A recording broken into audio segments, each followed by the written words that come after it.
Bom, meus caros, boa tarde a todos. É um prazer estar aqui participando desse Fórum da Cidadania, abarcando um tema que é absolutamente importante para a nossa sociedade, que é a questão do direito eleitoral e da própria história do processo eleitoral em nosso país. E os senhores não tenham dúvida, e aposto que seja um pensamento unânime. Trata-se de um terreno a respeito do qual há de haver ainda um elevado processo de incremento. É uma área que precisa, inegavelmente, de melhorias, de um grande e profundo aprimoramento no sistema jurídico constitucional desse país. Não é por outra razão que assistimos quase que diariamente este tema sendo explorado pela mídia, atacando de forma contundente e com grande dose de razão o nosso sistema eleitoral e suas falhas. E dentre os problemas que podemos encontrar no nosso sistema eleitoral, nós verificamos essa importantíssima e grave questão relativa às causas de elegibilidade, ou seja, as regras que tratam, que cuidam dos requisitos para que alguém possa assumir o importantíssimo papel de representante da sociedade perante os poderes executivo e legislativo. A área, repito, a respeito da qual há de haver muita melhoria ainda. E esse tema, elegibilidade, que costumeiramente vem através da mídia em voga como a questão daqueles que não têm um currículo, um histórico de honradez, de moralidade, a sua vida pregressa, compatível para o exercício de um mandato eletivo. Esse tema vem costumeiramente apresentado como a questão dos fichas sujas. Essa é uma questão que ganhou muita notoriedade no nosso país e ainda vem provocando debates. Como os senhores têm acompanhado pela imprensa, nós viemos de uma recente mini-reforma eleitoral que modificou em parte a Lei Geral das Eleições, mas parou por aí, não se avançou naquele momento para se tratar desse tema, ou pode-se dizer, de certa forma, que o Congresso, naquele momento, pôs uma pá de cal naquele assunto, ainda que provisoriamente, e isso não satisfez, como não poderia satisfazer a nossa sociedade, levando à utilização desse instrumento popular, que é a demanda da iniciativa popular, que hoje nós acompanhamos pela mídia, que se encontra no Congresso, um requerimento que é assinado por milhões de brasileiros, cobrando do Congresso que purgue a sua mora, a respeito de legislar acerca das condições necessárias para que alguém possa exercer legitimamente o mandato eletivo.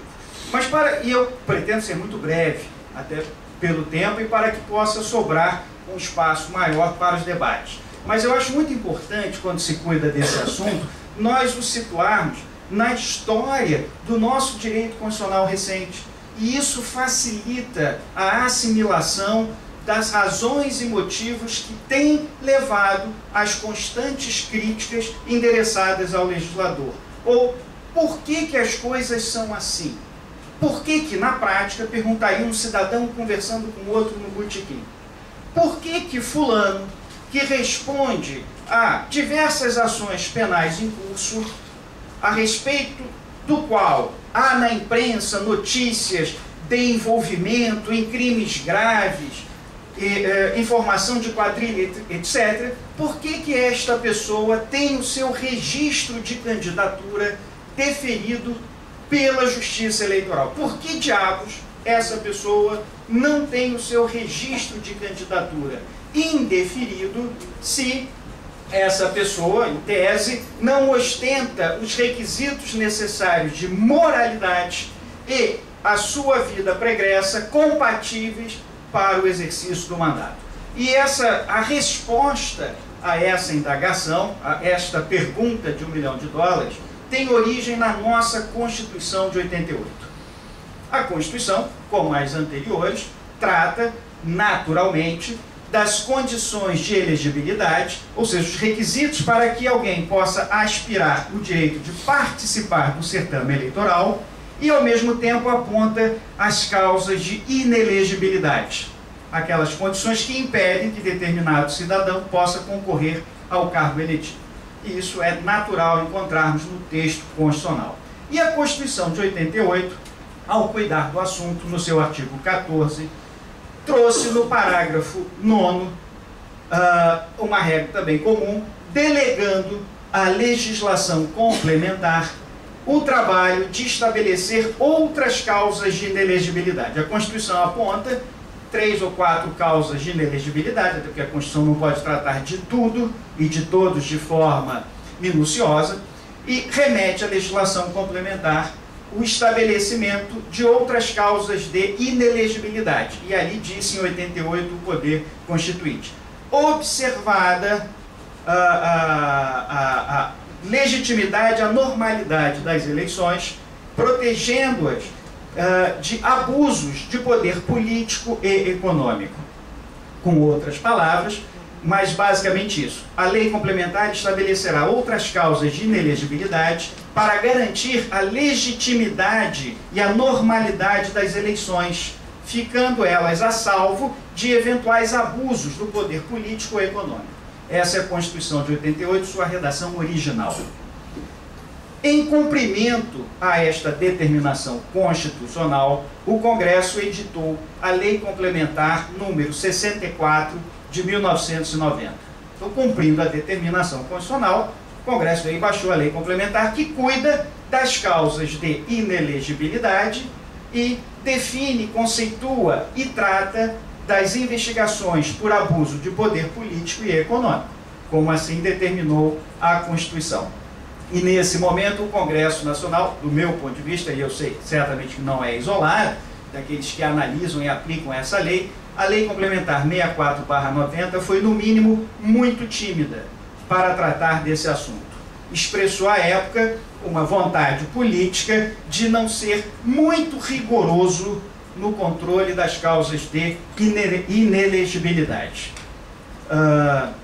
E cuidou também da questão relativa ao abuso de poder político e econômico. Só para que os senhores vejam a timidez desse regramento e a sua ineficiência prática, ao tratar, e eu vou pensar isso apenas como exemplo para seguir adiante, ao tratar do importante assunto relativo à influência do abuso do poder político e econômico nas eleições, estabeleceu no seu artigo 22, incisos 14 e 15, os efeitos da decisão que julga procedente a representação por abuso de poder político e econômico.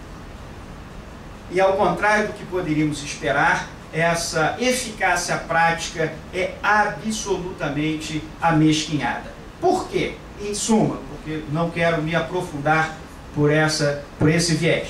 Se a representação por abuso de poder político ou econômico, que envolve um processo de longa tramitação, se este processo terminar na última instância, depois das eleições, que arriscaria dizer, isso corresponde na prática a 99,9% dos casos, tendo em vista que os fatos que ocorrem durante o processo eleitoral situam-se proximamente à data da eleição, e tratando de um processo de rito longo que há de passar por várias instâncias, é praticamente certo assegurar que o seu desfecho se dará após outubro, que é o mês em que ocorrem as eleições. Então, se porventura determinado indivíduo for condenado pela prática de abuso de poder político e econômico, e esta pessoa tiver ganho as eleições, tiver sido diplomado e estiver em vias de assumir o mandato, por exemplo, sendo julgada procedente essa representação e não tendo à época o Ministério Público ou outro legitimado se podido valer desses mesmos fatos para lançar mão de outros remédios jurídicos, tais como, especificamente, recurso contra expedição de diploma, prazo 3 dias após diplomação, ou ação de impugnação ao mandato eletivo, prazo 15 dias após a diplomação, perdidos esses prazos, então, fechando esta porta, uma vez julgada procedente aquela representação a que me referi, não vai haver qualquer influência desta decisão no exercício do mandato eletivo daquele que venceu as eleições a despeito do abuso cometido. Então não haverá influência naquele mandato ganho, provavelmente por causa do abuso reconhecido na Justiça Eleitoral. E não para aí o absurdo, porque a procedência dessa representação leva à inelegibilidade por 3 anos. Poderíamos pensar, bom, pelo menos isso pode atrapalhar os planos políticos daquele que se elegeu de forma ilegítima, mas certamente há de aspirar a uma continuação de um próximo mandato. Só que o entendimento acerca desta legislação complementar é que o prazo de 3 anos de inelegibilidade conta-se a partir da eleição.